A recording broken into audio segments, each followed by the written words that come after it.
The Chicago Bears have young talent across the roster, and that means a need for those young players to keep developing and growing.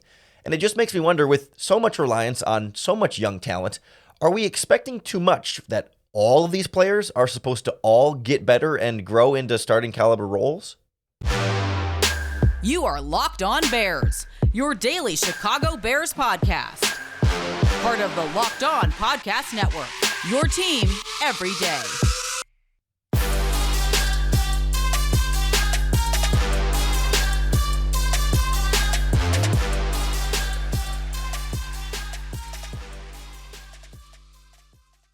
This is Locked On Bears, and I'm your host, Lorin Cox.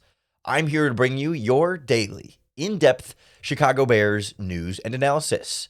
You can follow me on Twitter at CoxSports1. You can follow the podcast on Twitter at Locked On Bears.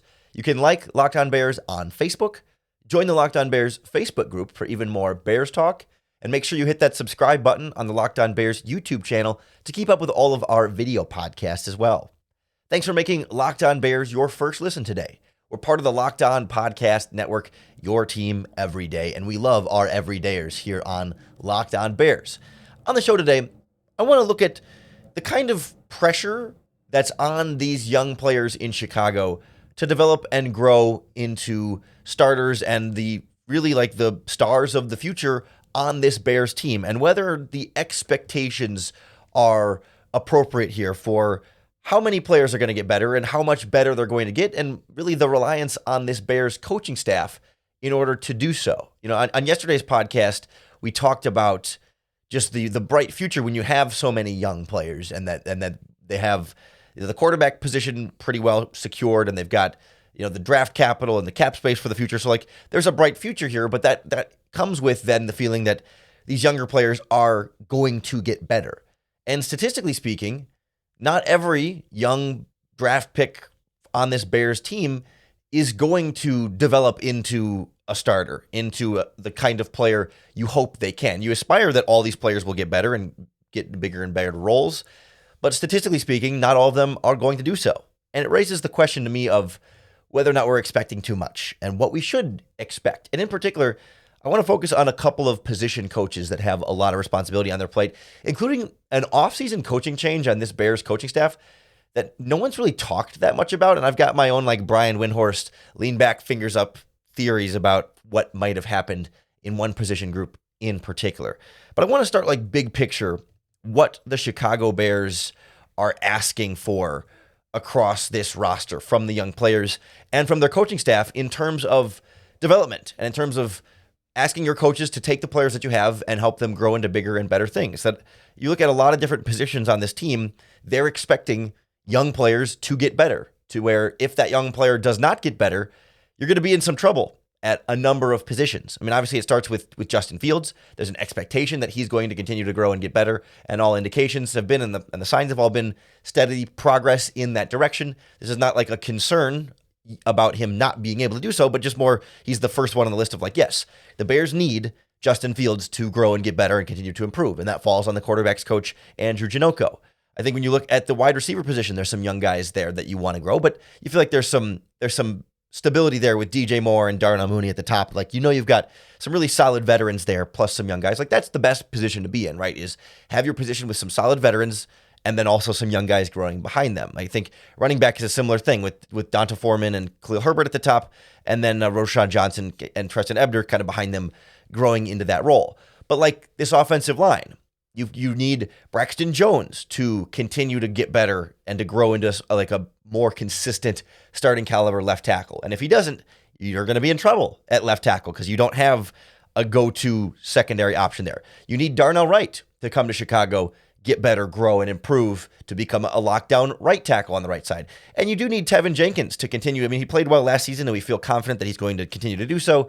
But presumably moving to left guard will be another change for him, that he'll need to grow into that role and continue to get better. And if those guys aren't able to do so, you're going to run into some problems on the offensive line because you're really heavily relying on them to be the difference makers at that position. On defense, you're certainly going to be relying on these two defensive tackles you drafted in the second and third rounds, Gervon Dexter and Zach Pickens, to grow and to be much better in the future than they have been up to this point in their college careers. You're projecting them to be better than they were.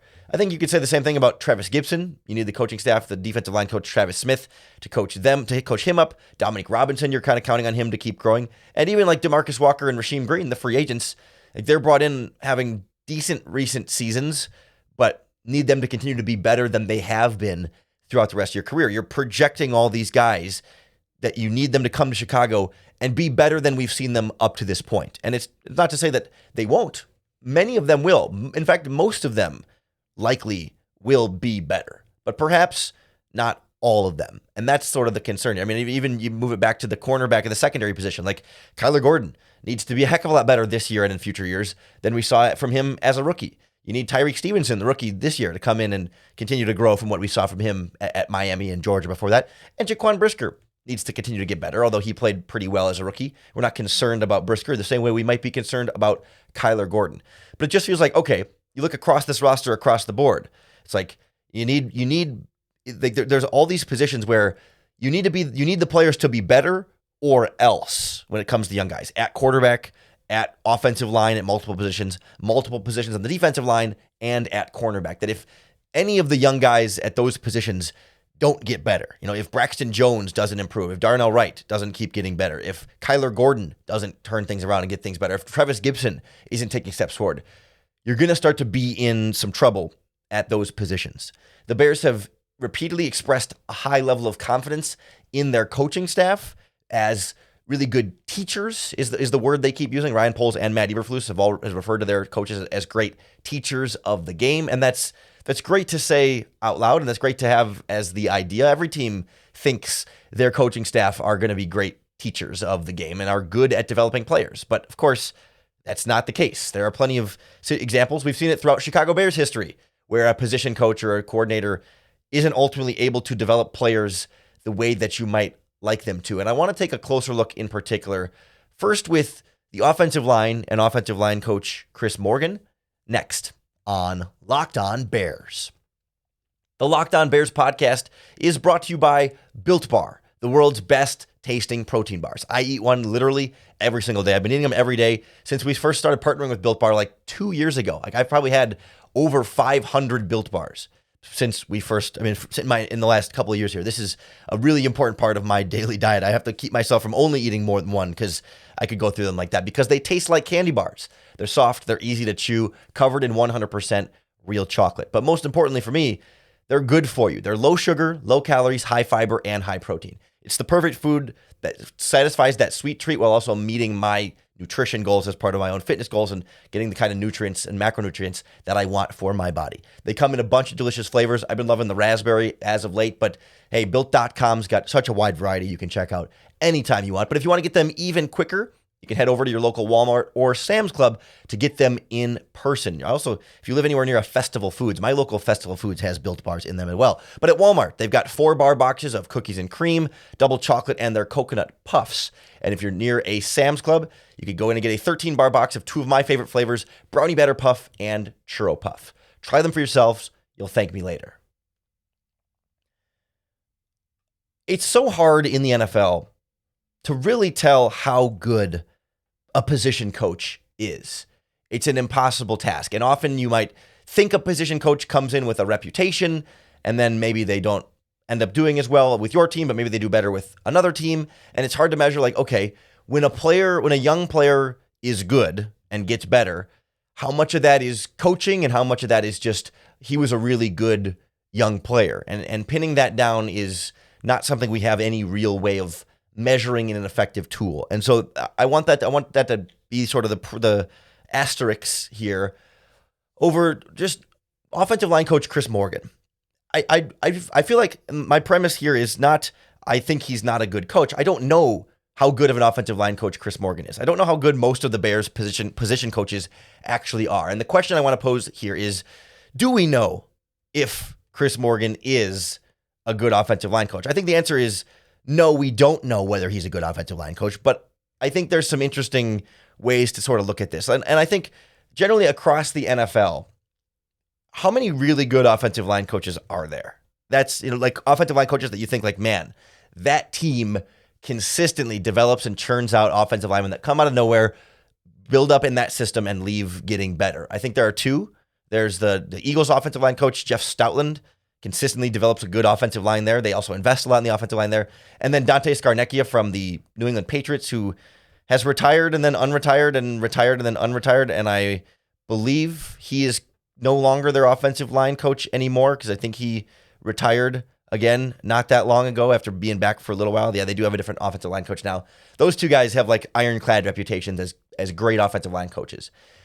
All the other offensive line coaches have varying degrees. Bob Wiley, I mean, maybe, but you remember when Matt Nagy came in, Harry Hiestand came to Chicago, and it was like, oh, the Bears got this great offensive line coach. That was the reputation he brought with him to Chicago. And a couple years later, he wasn't exactly fired, but we were all ready to move on from Harry Hiestand. And it felt like that was not as good of an offensive line coach as we thought we were getting. Again, the point being, it's really hard to tell if these offensive line coaches or any position coach is really all that good. But in particular, right, I want to think about what we saw last season from Chris Morgan, which is only a 1-year sample size and not a definitive, verdict on him as a coach.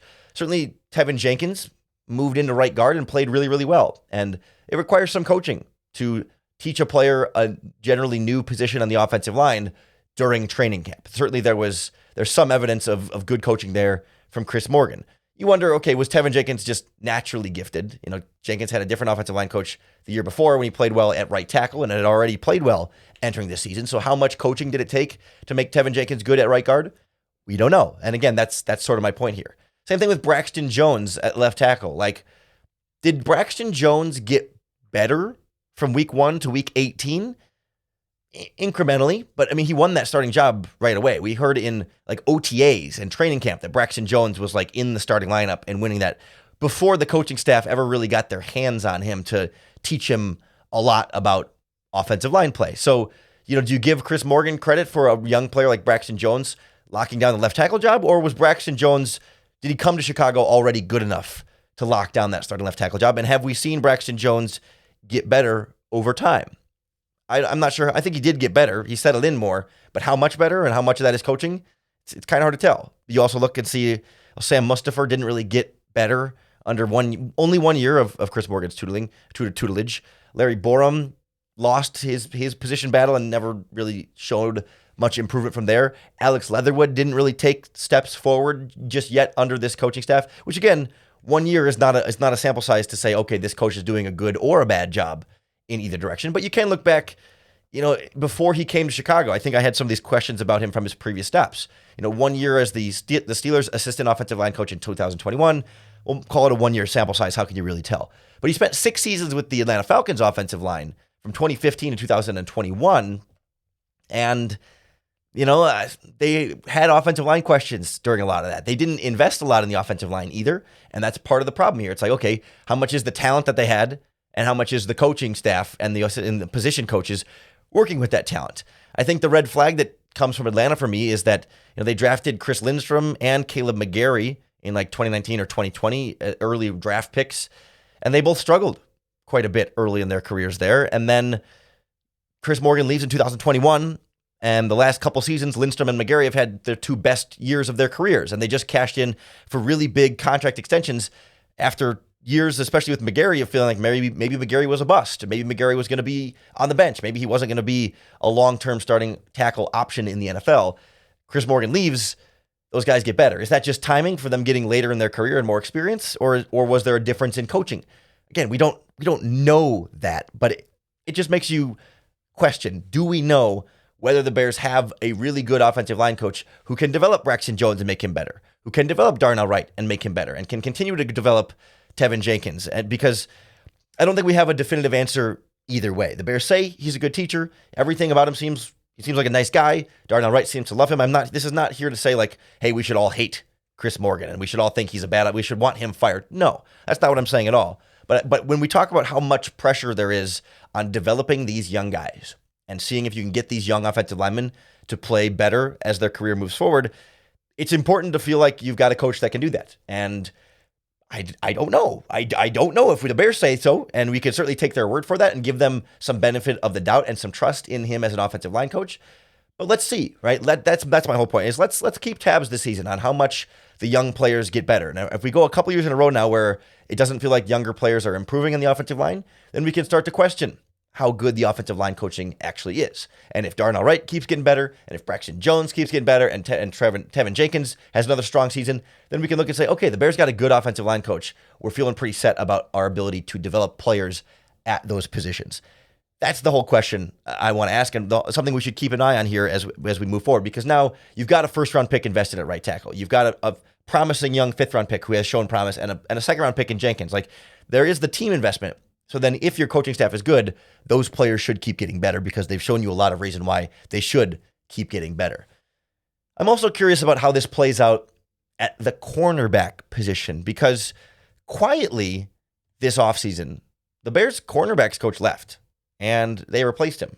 And that comes after Kyler Gordon particularly struggled during his rookie season, and Kindle Vildor, I guess, got a little bit better. But I want to look a little bit more at this cornerback coach situation and then the reliance on all the young players at that position next on Locked On Bears. Every once in a while here on Locked On Bears, we find something like this where I get to do my best Brian Windhorst on ESPN impersonation, where I don't even actually remember at this point. Was it about Kevin Durant? But he's one of their best. If you don't know, Brian Windhorst is one of their basketball reporters. He's like their most plugged-in LeBron James reporter. And he was on one of their talk shows and was like raising some questions of like, why is that? Like, he wasn't answering the question, but he was kind of he was asking the right question. Say, why did the team think to do this? And he leaned back in his chair with his fingers up. He's like, why would that be? Why would a team do this in that moment? So then everybody else was like, well, is it because they're going to trade for this player or because they're going to fire this coach? He's like, just ask yourself why. And then it wouldn't give away that he knew what was going to happen, because I think he's got to predict the sources, but he was just like, hey, what? Well, wait a minute. Well, why is that? Maybe we should be asking these sort of questions. And so as I was thinking about these young players developing, it reminded me that, wait a minute. The Bears didn't make hardly any coaching staff changes this offseason. A couple of like assistant wide receivers coach got a promotion, and little things like that. There's a new assistant wide receivers coach like Omar Young, and I think might be a new assistant offensive line coach and a new assistant, the really super minor, not even position coach positions. But the Bears did lose their cornerbacks coach is sort of the operative word here. Like what happened exactly with the cornerbacks coach? So in January, right before the last game of the season, I don't know if ESPN had this first, but I saw the Courtney Cronin tweet from ESPN. She said, per source, Bears DB's coach James Rowe is leaving Chicago after the season to become the University of South Florida's defensive passing game coordinator on Alex Golish's new staff. Rowe was a 2009 graduate of South Florida and returns to his alma mater after spending the last 2 seasons in the NFL. And I just can't help but wonder, or just ask the right questions, right? I'm not here to say that James Rowe was fired or dismissed or asked to leave because the Bears cornerbacks underachieved in some ways last season. But I'm just wondering why he left, right? You go from NFL cornerbacks coach to college defensive passing game coordinator, which is not defensive coordinator, defensive passing game coordinator. It's a half step down. And this is not a position coach leaving for Alabama, leaving for Georgia, leaving for a glamour school. It's USF, which is his alumni, his alma mater, as Courtney pointed out in the tweet. But it does strike me a little bit as a particularly big leap down. And there are many reasons why a coach might want to change jobs. Perhaps he has family near South Florida. Perhaps he sees more stability in the college coaching game under a friend of his who's the head coach or whatever, as opposed to the NFL where there's more turnover and it's a little bit, he would be in Chicago and there's a little bit more, traveling and all this different stuff, different responsibilities, different jobs. There are non-football reasons why coaches might choose to leave the NFL and go back to college. But it just sure does seem like a little bit of an interesting timing, because he was Matt Eberflus's cornerbacks coach in 2021, followed Matt Eberflus and Alan Williams to the Chicago Bears. So there was already this continuity with this coaching staff that he would have seemingly got along with. He only had 1 year of experience as an NFL cornerbacks coach with Matt Eberflus. It was good for him that he was able to follow along and be with him as a part of this team. But they replaced him being a young, relatively inexperienced cornerbacks coach this offseason with John Hoke, one of the most experienced cornerbacks, defensive back coaches around the sport. He had previously been the Bears defensive backs coach from 2009 to 2014, if that name sounds familiar to you. That would have been the time, like it was like the Tillman, Zach Bowman, Corey Graham, like late career Charles Tillman, but still mostly Tillman era. Late career Charles Tillman, Bears cornerbacks is who Hoke was coaching for Lovie Smith under Bob Babich, I think was the defensive coordinator at that time, which is the same scheme that Matt Eberflus and Alan Williams are running generally. So like there's certainly a lot of synergy there, and a lot of reason why John Hoke makes a lot of sense as a defensive backs coach. But it does seem like a fairly significant like 180 from, young, inexperienced, growing coach, which is not a bad thing. It's not necessarily a bad thing, to a veteran, super experienced coach who's been coaching defensive backs since 1982, I believe, according to his Wikipedia page. Like that guy has 40 years of coaching experience for defensive backs, and James Rowe has like 5 or 6. I didn't count the specific years for him. Again, this is not to be a shot at James Rowe, but were the Bears intentional there about saying, you know what, maybe we want someone a little bit more experienced coaching these cornerbacks because we have so many young players, right? There's no veteran in this cornerback room. Jalen Johnson is the veteran in this cornerback room, the one who's been in the NFL the longest and with the most experienced, and he's 24 years old. I guess technically Kindle Vildor came in the league in the same draft and is 5 months older than him or so. So Kindle Vildor is 25. So I guess Kindle Vildor is the experienced veteran in this Bears cornerback room. Maybe they needed more of an experienced cornerbacks coach. Maybe they looked at the lack of development from Kyler Gordon this season, and maybe, again, I don't want to like recklessly speculate, but could there be some feeling of like, yeah, maybe we need to make a change there. Maybe you feel like the cornerback room was such a liability for so often this season, but at the same time, Jalen Johnson was injured and they were rotating in undrafted rookies like Jalen Jones and Josh Blackwell. So it felt like the James Rowe, the cornerbacks coach, maybe set up to fail there with just no talent at cornerback. And maybe that's why he left. Maybe he wanted to leave and said, screw this. I don't want to keep coaching these undrafted free agents at cornerback. We don't have enough cornerback talent, and it's making me look bad as a coach. And I want to leave to go coach at my alma mater and get in maybe what he might feel like is a better situation for himself.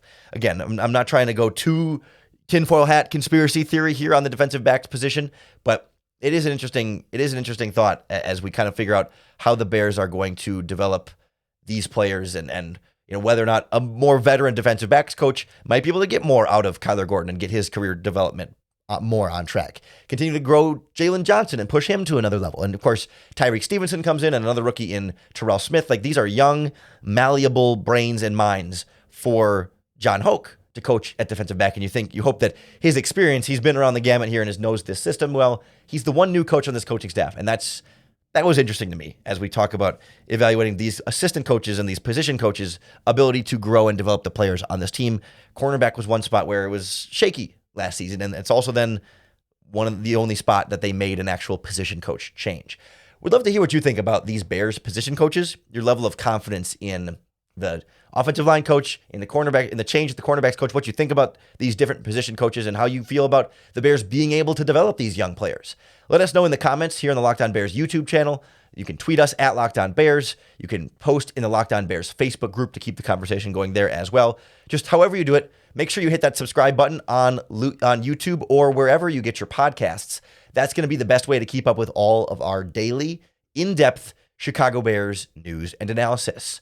Thanks for making the Locked On Bears podcast your first listen today. We love our everydayers who tune in 5 days a week for your off-season Bears analysis. We're going to keep things rolling next week, and we'll get you all ready for OTAs coming up around the corner. Training camp will be here before you know it, and the regular season. So keep coming back for more Locked On Bears, and of course, you have to keep coming back for your next opportunity to bear down.